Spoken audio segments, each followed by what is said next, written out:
Uma boa tarde a todos. Daremos início agora ao terceiro painel, que tratará sobre o marco legal dos portos, a legislação portuária e, claro, o que hoje mais chama atenção em nosso meio, o anteprojeto de lei dos portos, recentemente apresentado do Congresso pela CEPORTOS, uma comissão de juristas formada pelo deputado Arthur Lira, justamente para propor alteração na lei dos portos. Vamos primeiro compor a mesa, antes de fazer uma introdução mais detalhada sobre o tema, onde convido a doutora Roberta Carvalhal,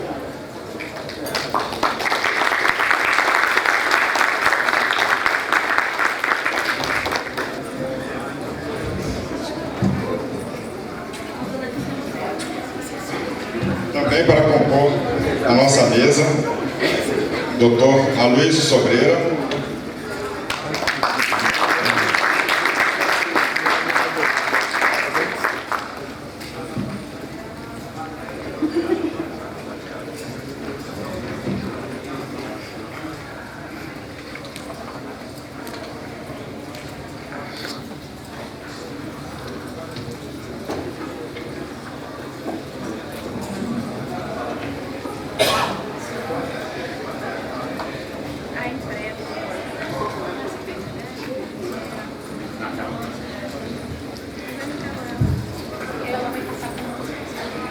Primeiro, gostaria de agradecer ao desembargador Peterson, ao desembargador Fábio, ao desembargador Guaraci, a todo o MB, parabenizar pelo brilhante evento organizado com tanto primor.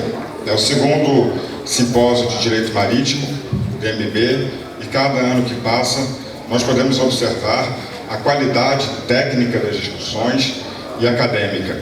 Hoje teremos ainda muitos painéis interessantíssimos, com a presença do desembargador Antônio Esteves, a presença de todos os demais, e em nome de quem cumprimento as autoridades. Falar sobre o marco legal dos portos e, obviamente, o anteprojeto que foi apresentado recentemente pela CEPORTOS é sempre um desafio.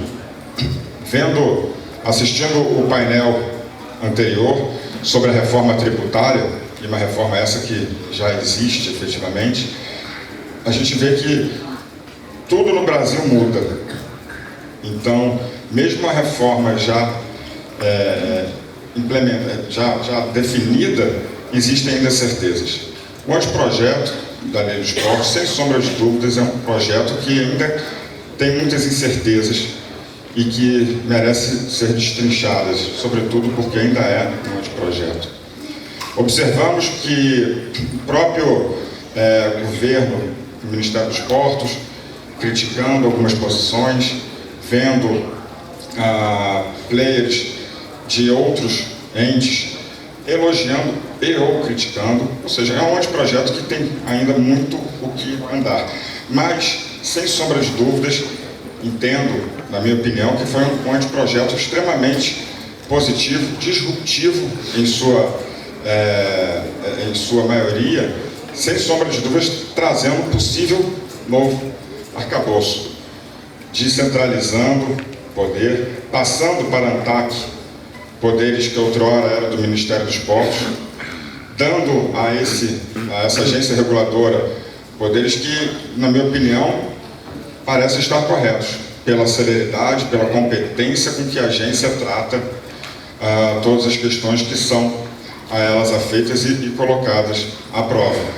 Mas será que terá gente suficiente para atender a todos os novos anseios? É um anteprojeto extremamente positivo, porque disciplina players, stakeholders que não estavam bem disciplinados, como os agentes marítimos e suas responsabilidades. Então, sem sombra de dúvidas, entendo que todo o trabalho desempenhado pela CEPORTOS, presidida pelo ministro Douglas, relatado pelo desembargador Celso Pio, que o nosso amigo Godofredo fez parte, sem sombra de dúvidas, foi um trabalho árduo. Mas, sem mais delongas, eu vou passar a palavra à doutora Roberta Carvalhal. Doutora Roberta Carvalhal, que é formada em Direito pela UF, possui MBA em Direito da Economia e de Empresas pela FGV, cursou o Senior Management Program na London Business School, é integrante da Comissão de Direito Marítimo e Portuário da OAB-RJ, é vice-presidente do Conselho Diretor da Associação Brasileira de Terminais de Container, conselheira da Associação Brasileira de Terminais de Container, presidente do Conselho do Rio de Janeiro da Brasil Export e associada da UISTA. E Roberta, se é que posso chamar assim, dispensando a liturgia dos doutores, ela também é diretora jurídica e de Relações Institucionais da Wilson Sons. Wilson Sons é uma empresa de mais de 187 anos atuando no mercado em portos e na navegação do Brasil. Possui 4 terminais portuários, uma frota de 87 rebocadores operando em toda a costa brasileira, 23 embarcações de apoio marítimo, um estaleiro, entre outras atividades. Ou seja, não temos dúvida da competência do que vamos ouvir aqui. Então, nesse sentido, Roberto, a gente observa que a sua empresa atua há bastante tempo nos portos, desde a primeira lei dos portos, de 1993. E uma questão interessante que o desembargador agora se trouxe: quando a gente começa a se acostumar com uma lei, vem uma lei nova, vem uma reforma, e depois vem outra. No caso, a lei dos portos é de 10 em 10 anos, 93, 2013 e agora 2024. Então, como vocês atuam desde a primeira lei dos portos, já passaram por essas mudanças. Então, nesse sentido, a gente gostaria de saber qual é a sua percepção prática sobre os desafios do setor produtivo à luz dessa nova proposta legislativa. Obrigado. Obrigada, Pedro. Prazer estar aqui. Boa tarde a todos. Prazer grande aqui estar no simpósio do IMB, uma honra. Eu, como advogada, estar aqui no nosso meio aqui jurídico, no meio dos magistrados e também de juristas aqui importantes da área do direito marítimo. E eu, além do marítimo, sou uma pessoa que fala muito portuário, né? Então aqui é o meu tema, né? O tema de hoje é o portuário. Foi bom que o Pedro já antecipou aqui um pouco do que a minha empresa faz, porque aí eu ganho tempo aqui na fala. E a Wilson Sons, que é a empresa que eu trabalho, como o Pedro falou, né? A gente tem terminais de containers. Nós temos 4 terminais, sendo 2 de containers. Um fica no Rio Grande do Sul, não, Rio Grande, é o único terminal de container do Rio Grande, e um em Salvador. E aqui no Rio a gente tem 2 bases de apoio à indústria offshore. Uma fica em Niterói e a outra fica no Caju. Eu estou dando até um pouco de destaque sobre isso. Eu acho que vale a pena contar um pouco sobre a história dos nossos terminais, porque se conversa muito com a história da nossa legislação. E eu acho que é interessante, até para ilustrar para vocês, um pouco do como é que a gente chegou até aqui, ao ponto desse anteprojeto de lei que está em discussão, né, que foi feito por essa comissão de juristas, da qual até o Godofredo integra, e o Pedro participou muito, e o setor participou amplamente. Bom, então, falando um pouco dos nossos terminais de containers, o que aconteceu em 1993, tá? 93 foi a primeira lei dos portos, o primeiro marco legal. E eu estou me dando aqui a liberdade de falar um pouco, porque eu sei que a gente tem um público variado, então eu vou falar aqui um pouco básico para quem é de Porto, me perdoem, tá? Mas então, em 93, houve o marco legal dos portos, foi quando iniciou-se as privatizações. O terminal de containers da Wilson Sons, o Tecon Rio Grande, foi o primeiro terminal de container privado do Brasil. Então a gente participou bastante do primeiro marco legal, não eu, não tenho idade para tanto, mas até tenho, mas tudo bem, mas eu não estava na empresa. Então, o que o governo resolveu fazer? Resolveu privatizar as operações portuárias. As operações portuárias no passado, até o final da década de 90, eram públicas, operadas no porto público. Então a mão de obra era toda pública, eram as companhias docas, né, as antigas companhias docas. E os operadores portuários eram empresas ou pessoas que contratavam a mão de obra no porto para fazer a operação de carga e descarga dos navios. Com a privatização, o que aconteceu? Decidiu-se pegar áreas dentro do porto e colocar para arrendamento. Então, foi um movimento de arrendar áreas. E com isso foram feitas licitações. Então, é importante falar um pouco disso, porque a licitação dos terminais portuários é diferente da licitação de serviços públicos. O terminal, o Tecon Rio Grande, que a gente opera, o Tecon Salvador, os terminais brasileiros que ficam dentro da área da poligonal de um porto público, são terminais arrendados. O que essas empresas obtiveram foi o direito de explorar uma área dentro do porto, então como se fosse uma locação, um uso de área pública, para desenvolver as suas atividades. Isso é diferente da concessão de serviço. Por que eu estou dando um destaque para isso? Porque há muita confusão que veio de lá para cá, e uma das grandes razões pela qual a gente está buscando aí outros marcos legais é a grande confusão que a gente tem no nosso país de confundir que a atividade portuária é um serviço público. Não é. É um serviço privado. O que o porto, a receita do terminal portuário, ela é um preço, né? Aí até os tributaristas que sabem muito mais até do que eu, o que o operador do terminal portuário cobra é um preço, não é uma tarifa. Quem tem concessão, hoje em dia, só tem uma concessão de porto no Brasil, que é o Porto de Vitória, é um porto concedido. Então, o que aconteceu já no segundo marco legal, que foi em 2013, né? 12.815 de 2013.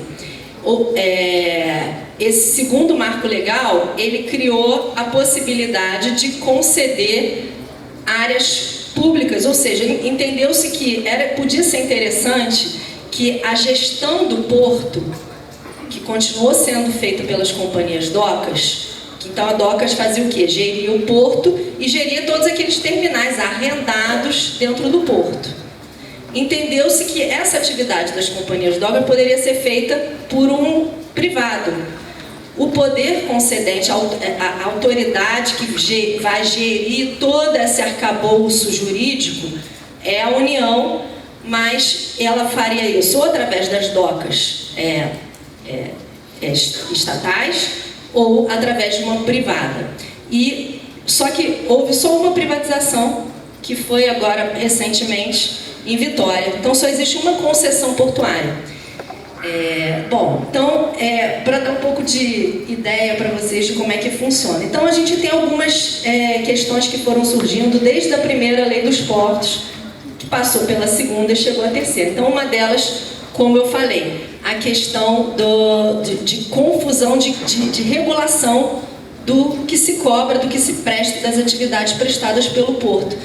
E o fato de haver muitas interpretações sobre o que se cobra serviço portuário, modicidade tarifária, tem questões envolvendo todas essas coisas ligadas ao direito administrativo, direitos de usuários, muitas questões envolvendo regulamentação que foi construída com a ótica de concessão de serviço público, como uma companhia elétrica, como uma companhia de água. E aí isso vai criando uma oneração muito grande para quem opera dentro do porto. Quem opera dentro do porto, como é que é a atividade? Um terminal de container. Então a gente ganhou esse direito de explorar por uma licitação, essa área. Junto com esse direito, a gente entrou com uma obrigação de fazer investimentos por um determinado prazo. Então, é um contrato de locação, né, um arrendamento, por um determinado prazo, que pela lei é de 25 anos mais 25, No caso dos nossos 2 terminais da Wilson, a gente está entrando no segundo 25, segunda etapa do contrato, e com a obrigação de fazer investimentos. Por que esses investimentos? Porque a infraestrutura portuária no passado ela era muito defasada, né? Lembrando que era o porto público. E hoje, como é que ela é? Ela sempre vai sendo defasada, porque o Brasil cresce. A necessidade de movimentar cargas de comércio exterior, ela é crescente. E a infraestrutura está sempre para trás. A gente sempre tem que garantir que a gente tenha o quê? Cais comprido, longo, adequado. A dragagem que o pessoal fala, tem que ser profundo o calado, o lugar que entram os navios, para que os navios cada vez maiores possam entrar no Brasil. Né? A gente precisa ter pátio, áreas de pátio grandes, espaçosas, para armazenar os contêineres. A gente precisa ter ferrovia, rodovia. Então, isso tudo é um sistema que envolve investimentos altíssimos, custos altíssimos em infraestrutura, e que, se a gente deixa para fazer esses investimentos, depois que chegou, que a capacidade está lotada e que chegaram os gargalos, a gente sempre vai estar ali o cachorro correndo atrás do rabo, né? E a gente nunca vai conseguir se antecipar. Então, uma das questões muito importantes para o setor ter facilidade para fazer novos investimentos. E esse é o segundo motivo importante pelo qual se busca um novo marco legal. Porque a legislação anterior, aqui em vigor, ela estabeleceu diversas travas a esses investimentos.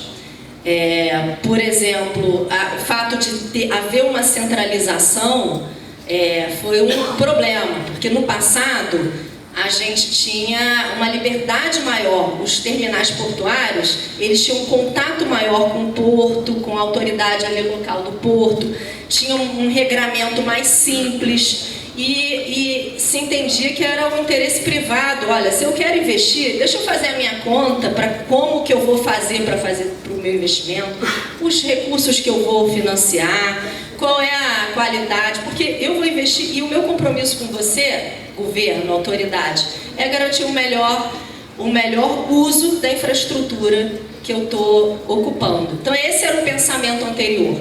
Depois, com a mudança aí de 2013, que houve muita centralização, o processo de fazer novos investimentos ficou mais moroso e complexo.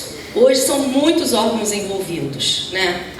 Tem a União, através do Ministério de Portos e Aeroportos, tem a ANTAC, que tem que fazer toda a análise econômica, a companhia DOCA, que antes era quem anuía, aprovava, agora entra com um papel muito mais de garantir que de confirmar que as obrigações portuárias ali estão sendo cumpridas. O TCU, ele entra agora como um órgão de controle externo do regulador da ANTAC, mas com uma interferência cada vez maior aos privados, aos operadores. Então, assim, é um ambiente de regulação muito complexo, que eu sei que não é novidade para vocês aqui, porque isso se repete em diversas áreas aí e setores do nosso país. Mas comparando portos com shipping, realmente portos têm uma carga regulatória muito pesada. E isso dificulta os investimentos, que poderiam ser céleres, né? Pelo menos o processo, a etapa de aprovação ser célere, para que as obras que realmente devem demorem. E não é o caso. Às vezes, quando a gente fez o nosso aditivo dos nossos terminais, o terminal de Salvador, por exemplo, que a gente fez um aditivo para expandir a área, aumentar o cais, para receber os grandes navios do Brasil, nós entramos com um pedido de aditivo em 2013, nós obtivemos um aditivo em 2016. Iniciamos as obras em 2017 e 2018, terminamos esse ano. E esse ano foi o primeiro navio que a gente chama de 366, é o grande, aqueles 366 metros de comprimento. Grandes navios, o primeiro foi recebido pelo Tecon Salvador esse ano. Só que lá em 2013, mais de 10 anos atrás, 11 anos atrás, a gente já estava se preparando para isso e contando com a demora aí, do nosso governo, do nosso ambiente regulatório. Então, esse é o nosso segundo grande problema que a gente tem aí no Porto. E eu vou destacar o terceiro grande problema, que é a questão da eficiência portuária. A gente precisa enxergar que o Porto ele é um elo no meio de uma cadeia logística, né? Isso não é surpresa para ninguém. O que a gente quer? A gente quer que a carga que é produzida no interior do Brasil, a safra do Brasil, ela seja escoada o mais rápido possível para as regiões consumidoras. E a gente quer que os produtos externos e que venham de fora cheguem o mais rápido possível. Então, por exemplo, no Tecom Salvador, a gente movimenta muito carga de frutas, que vem do agro, muita carga em Rio Grande, muita carga perecível também de frango, carnes. Então, o que a gente precisa? A gente precisa que essa carga que sai lá do produtor, ela chegue rápido ao porto, fique pouco tempo no porto e tenha um transit time, um tempo de entrega lá no supermercado lá da Europa, o mais rápido possível. A manga, ela que está ali no São Francisco, ela tem que chegar na loja, no restaurante de Paris, fresca, né? O cliente é esse. Então o porto, por que eu estou falando isso? O porto ele não pode ser uma trava. Então a gente precisa ser muito eficiente. E o setor portuário ele precisa ser pensado como um ecossistema para garantir essa eficiência, essa fluidez do movimento das cargas sem interrupções. E aí é o terceiro problema que o nosso arcabouço regulatório traz. É muita amarra, é muito interveniente, muitas obstruções, um excesso de fiscalização, de questões que são pouco relevantes para a carga, uma percepção de que há competição imprópria e ilegal dentro dos portos, no sentido de que a competição ela é livre. Então, tem que confiar que a gente trabalha num ambiente de livre mercado, que os portos competem com outros portos e que todos trabalham para o melhor da carga. Porque se você não está fazendo o seu trabalho como terminal portuário, bem, a carga ela não quer ir para você. O produtor lá da manga, lá da fruta, se ele achar que o terminal de container da Wilson Sons ele é ineficiente, não está funcionando bem, não está trabalhando com segurança, está tendo muita questão envolvendo contrabando, né, que é um outro problema dos portos, essa carga, ela vai sair, ela não vai ficar no terminal de Salvador, ela vai para o terminal de Suape, vai para o terminal de Pecém, ou até mesmo para Santos, que é super longe.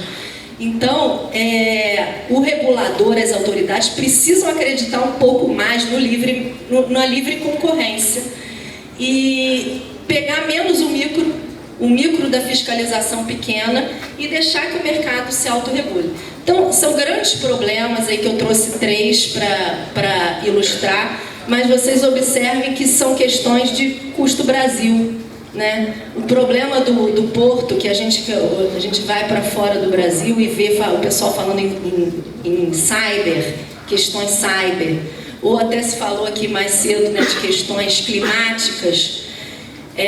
A gente deveria estar gastando muito mais energia, esforço e pensamento nessas grandes questões do que discutindo o ambiente regulatório, né, e marco legal para a gente conseguir fazer os nossos modelos de trabalho, nossa forma de trabalho nos portos de forma mais fluida, mais ágil, mais eficiente. Então, esses são um pouco meus comentários iniciais e fazendo votos aqui que as propostas aí da Comissão de Portos, algumas muito positivas, outras acabam não endereçando o grande problema da complexidade, mas vão fazer votos aí que durante as emendas a gente consiga simplificar ainda mais o que está vindo pela frente. Obrigada.